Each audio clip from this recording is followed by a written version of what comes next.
ka cadaynaynaa cabasho aad iyo aad u weyn iyadoo gurigii aanu 42 sano ka hor degnay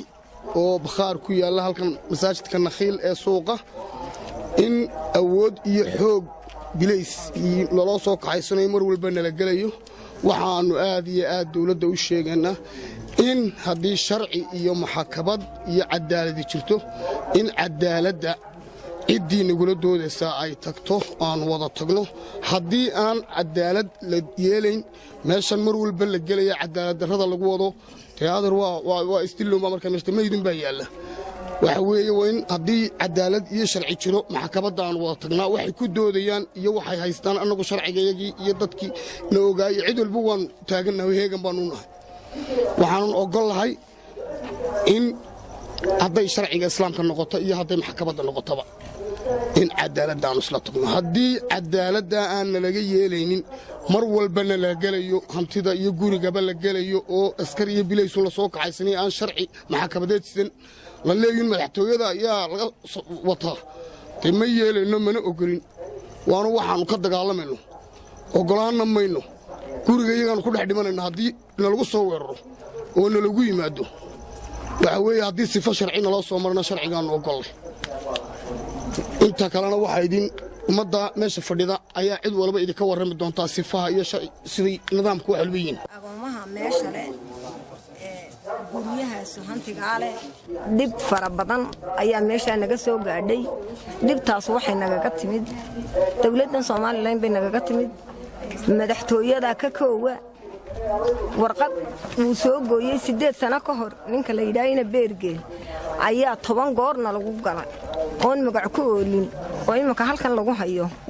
waxa weeyaan annagu waxaan ka cabanaynaa arrinka waxa ku jira baa la yiri nin la yiraahdo Cali Balaq oo meesha shaqo ku lahayn iyo nin la yiraahdo Khaliil oo waqaafta ah meeshana gurayar baa la yiraahdaa 40 bay 3 awow bay maraysaa 40 baan degnay annagu deemanaan jirin bay 40 ayaa la degay waxa weeyaan 75 sano ayaan meesha deganay cidna weligeey isku maanaan qabsanin horena uma iman ragii lahaana way dhinteen ilaa kuwii aabada ahaa iyo kuwii ka dambeeyayba way dhinteen meesha agooma jooga iyo dhalinyaro foolxuma ka taagan waxa weeyaan midna waxaan odhanayaa ninka Cali Balaq la yiraahdo saylada ka shaqaysan maysid haddaad guri reer leeyahay oo nadaqoonin u soo duulimaa tagto mid kalena waxaan leeyahay marwada Aamina Waris Aamina Sheekh Maxamuud Soomaaliland oo dhan baad marwo u tahay marwo uma ihid inanta gurigaaga joogtay la sheegayeen weli noo iman maxkamad baan ogolay ta diiniga baan ogolay ta dawladdan ogolay shicibkaan ogolay iyo tolka inay noo gar qaadaan sharciga yagii baan haysanaa guriga yagaas imika wuxuu dhisnaa 8 sanadood buu dhisnaa sanadka maanta aan baanay nimankaas noo yimaadeen ayuu gurigan u dhisnaa meeshuna intay banaanayd iyo intay buulasha ahaydna waa 75 sano 3 qarni bay maraysaa marka waxa weeyaan marwada waxaan ka codsanayaa gabadha kule guri bay iga maqan 13 sano ka hor iyo dhaxalkoodii qaybsadeen 14 qof ku qaybsadeen waraaqina waa la hayaa wax guri ay heshayna ma jiro waxay dhisatayna ma jiro waxay naga kireysay waxay shaqan ugu leedahay weligayna maanaan arag hana hor timaado siyaasaan ayaan doonaynaa aaminana waxaan leeyahay meel ka tuurina nabad dadkii kulmiyayna soo qaadaabay ahayd kaadhadkii horeeyay qaatay baan ahaay inaad maanta ay noqoto maalinka maanta ay noqoto adoontii hadhuudhka ridqay markii u dambeeyay ka kacdad lugta ku walaaqdo Soomaaliland kaagama fadhido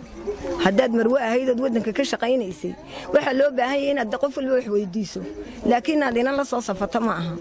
warqadaana ninka la yiraahdo Beergeel baa u soo jaray maalintuu soo jaray wuxuu soo igu yiri ninkaaso ina Beergeel cadaaladda ka shaqaynaya la leeyahay waa wadaado wuxuu joogaa maxkamad kolkaan oo imid wuxuu samaniyo ii wada keenay iyo fulinta magac male shahlay baa ku taal waanan haynaa soo saara imaka wuxuu yiri ma kula tahay guri reerkaas leeyahay idin haysan doontaa geel nin xigaa dhiciyo biibi aniguna hadda adiga qaadabaan dadka cadiban baan nahay 10 ka goorna dawladda Soomaaliland way nagasho imaka araariyo baan soo wadnaabay yiraahday iska daa rago dumarka iyaga ayaa meesha diyaar ku ah suuqa waahayna uu guban annagoo qura maahay uu guban hadaad keento Khaliil waxaan leeyahay sheekh yagii baa tahay wasiirkii baa tahay oo wadaadkii baa tahay nabadgeli oo ka bax shaqadayada ka bax oo gabadha aanaan arag iyo dadka aanaan arag iyo madaxtooyada daa hoostiisa ugu jirto ka bax oo nadaa waxna lagu leeyahay ma jira waa xaqayagii wuu noo cad yahay sharcigayagii baanu haysanaa intaasoo ciroola oo fadhiyaan way noo cadaynayaan haddii la yidhaa 100 qof keenoo markhaatiga waanu keenaynaa inaanay waxba nagu lahayn hana nabadgeliyo isaguna ha ka baxo hana daayo wadaadkaas isagaa kolbale xoola keenoo gelaya meherada iyadoo bilaysku ku tuntay namadii nabar qabaan maantana wii dhaaraariyo baan keenaya keen dhaaraariyo run haddaad doonayso dadkii kaaraa dhabarka u dhigay baanu nahay yal wadnaa haddaad keenaysa keen baanu leenahay imaka hadday dawladdu naga qabanaysana ha naga qabato ninka hor kacaya ee la yidhaaho sheekh khaliil la yidhaaho waxaanu leenahay sheekh khaliilow sheekh baa lagu yaqaanaa sheekh baa tahay wasiirkii baa tahay hubsimo hal baa la siistaa haddii aad iska hubsan weydo arrintaa aad maanta ku socotana khasaare wax la yidhaaho oo dusha lagu saaraa iman doona waxaan kuu sheegayaa oo aan halkan ka caddaynaynaa khaliil sheekada uu ku soo galay arrintaasi inay tahay inuu guriga ku xiga uu isagu xidhay oo uu maxkamadda ku yidhi xayiraadii saar doodina kama furaa iyaga oo 3 ninoo isku adeeray ay leeyihiin kana uu isagu damaaciyay uu doonay inuu gurigana noqdo kii labaad ee u xidhnaayay oo isku dalooshan lahaa suurtagal ma noqonayso isagaa tagay madaxtooyada markhaatiga isagaa furay isagaa yidhi anigaa garanaya qayra jaamac baa le kiraystay reer qaadacagayaraale aan idhaahee sidaa darteed aniga markhaatiga u furaya amina waris waxay uga fadhiisatay khaliil bay uga fadhiisatay oo ku sugtay inuu arrintaa wax ka galo guddi baanu dirayaa buu yidhi guddi isagu ku jiro oo uu ku jiraan gabadha faamiligood ku jiro wuu fadhiisiyey iyagana lagama saxiixin reerkana cid loogama yeedho lagama saxiixin waxay noqotay markaa inuu yidhaaho sheekh khaliil aniga arrintaa dusha ku qaado dhammaynaya markuu soo dhameeyay yiri ana arinta soo dhameynay wuxuu $7,000 miiska saaranba furi keena taasina sharci ma aha diinta islaamkana kuma jirto maadaama nin sheekh tahay sheekhnimada iyo diinta dib ugu noqon meel kaga dhicin waxaan leeyahay amna warisna waad kala cadeyn doontaa inaad inta madaxtooyada kugu timaado kaliya madaxweynaha u tahay iyo oo kolba ku caawinayso ciidamada RRU-da iyo inaad Soomaaliland aad u tahay jiriyo insiba Soomaaliland oo dhan ma xoolaha joogaad u tahay madaxtooyada aad u fadhidaayad u joogtaa ma aha oo kaliya inaad tiraahdo islaan kaliya meesha u fadhiya annagu haddaan xumaan doonayno bari hore gacan ka shaqeyn laakiin dadaal waxaanu sameeynaa nabadgelyada sidii nolol soo hor fadhiisan lahaa sharcigayagii baan haysanaa cadeyntayadii baan haysanaa markhaatiyaashii baan haysanaa inta midna ma haysato khaliil wuxuu noo sheegay inaan la qabtay madax la qabtay leeyahay daba la qabta male waxaanu leenahay dadka meesha ka hadlaayay ee hadalkiisa maqlayseen annaku waxaanu ognay horta intay meesha deganaayeen un baanu garanaynaa 7 baan jiray buura oo wallahi aan ma caawa taaganay anigu waan ugu garaadaystay wallahi waan ugu garaadaystay geelo aanu hawd ka soo aroorina markuu ceelka dharaan qabanayo ayaa makhaayadana lagaga reebi jiro la oran jiray caruurtu geela ceelka dhanaan qabanaya hasiina soto intuu ceelka ku maqanyado makhaayada iyo meelo yaryaroo ku dhadhow ayaana lagaga sii tegi jiro markaas la oran jiray caruurtu halkan geelaha ku sii sugto ilaahay baa sidaa nagaga sarreeyo waanu u kusoognay waxaan dawladu istaba marinayaan ee maxkamada iyo waxaan u geli maayo kana hadli maayo dadkii lahaayee imaka halkan hadalkiisa ku maqlayseen dadkii horta meesha lahaa waxba kama noola hargeysa oo dhan baa garanaysa hargeysa oo dhan ayaa garanaysa makhaayadda inta nin walaalaa iskaga dambeysay ee ninba nin kaga dambeeyey hargeysa oo dhan baa garanaysa oo waa la wada garanaya wixii hargeysa ahaa waxaan imaka hadlaya ee halkan jooga waa wixii ay dadkaasi ka tageen ee meesha intii ay haysteen ay ku dhaleen waxaanu leenahay qofka wax iska taawiyey ee doonaya inuu dee maanta haddii la yidhaaho waxa la yidhi go'aaga haddii lagugu qabsado waa laga garbaxaaya hadday yidhaahaan garbixi mayno annaka odayaala dawlad baa jirto maxkamad baa jirta sharci diiniya baa jira waa dhankii arrimaha looga ilaahay kama dhigin cidhiidhiya dhankii arrinta looga wareegaaba waxa weeyaan waa dhan wanaagsan maalin horena dirqi baa lagu kala baxsaday maalintaa dirqi baa ilaahayii asaawojalla ahaa waa dirqi baa lagu kala baxsaday askartii meesha la soo geliyey iyo dadkii meeshii joogay waxaannu leenahay maantana falkii iyo fal la mida ayaa la maleegayaa baana lagu yidhi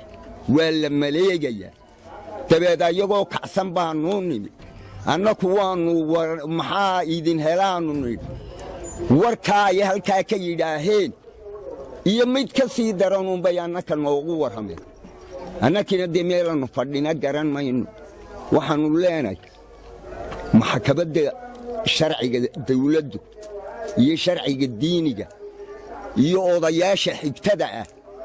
intaba arrintaa ha loo guntado waxa laga qabto intii ha dhowto la odhan lahaa arrintaa qolaa qarsatay la odhan lahaa waxa laga qabto waxaan leedahay yaan la isdhegamaranin mid xaggan ku jiro oo maanta dhuhdhuhlahoo nabiibiyo ah iyo mid xaggaa ka soo jeeda ah iyo anugu dadka magacooda waxba ku dheeraan maayo laakiin nin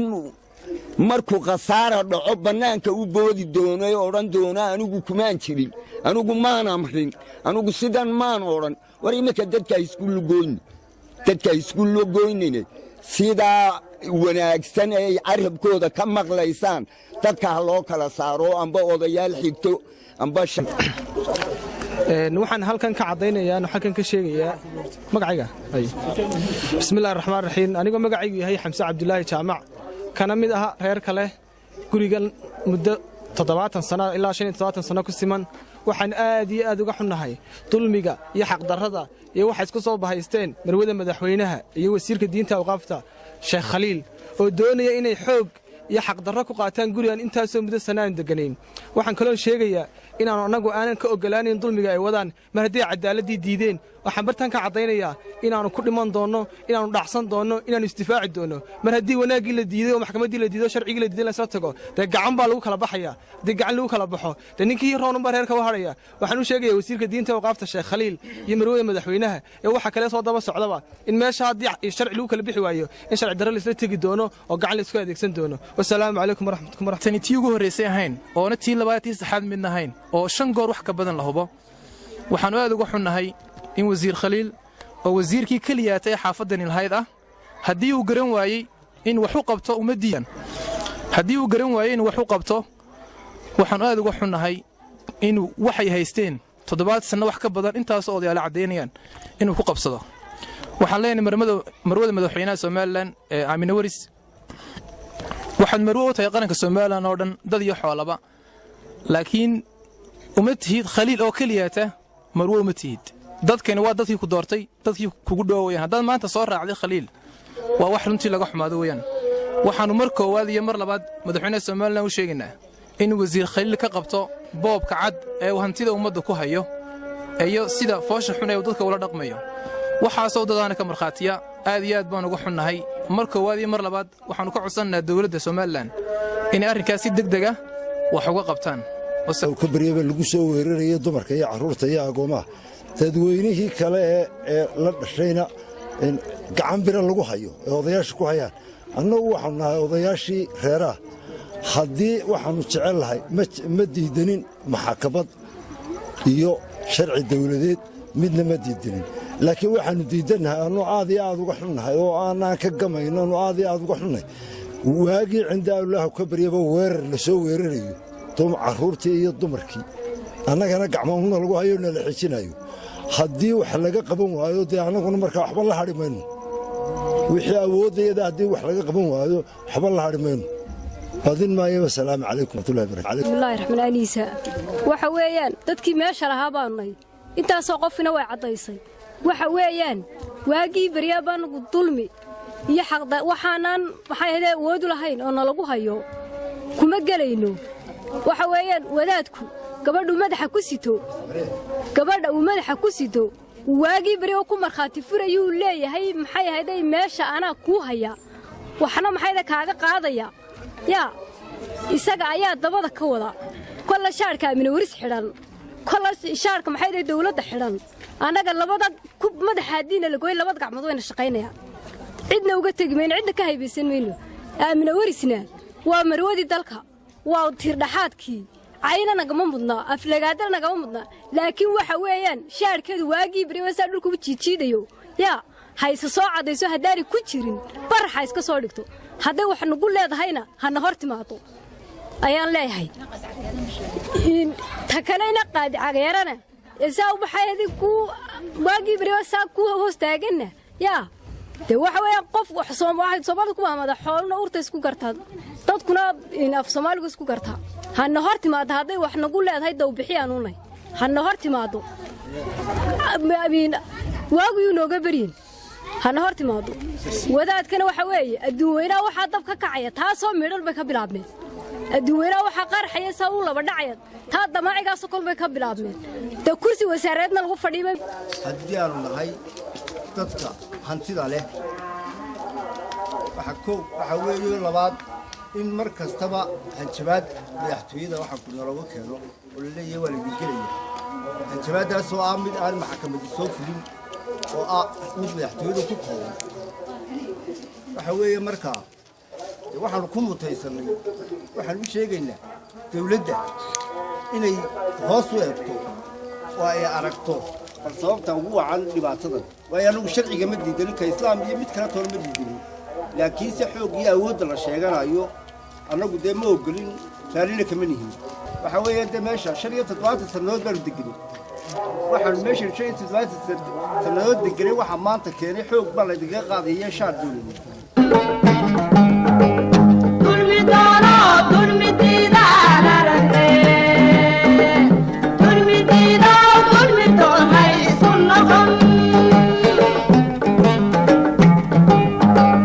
dood cadaalada dadka maqashii sharcigana dumi ka digtoonow dad wulaaqay noqotee dood cadaalada dadka maqashii sharcigana dumi ka digtoonow dad wulaaqay noqotee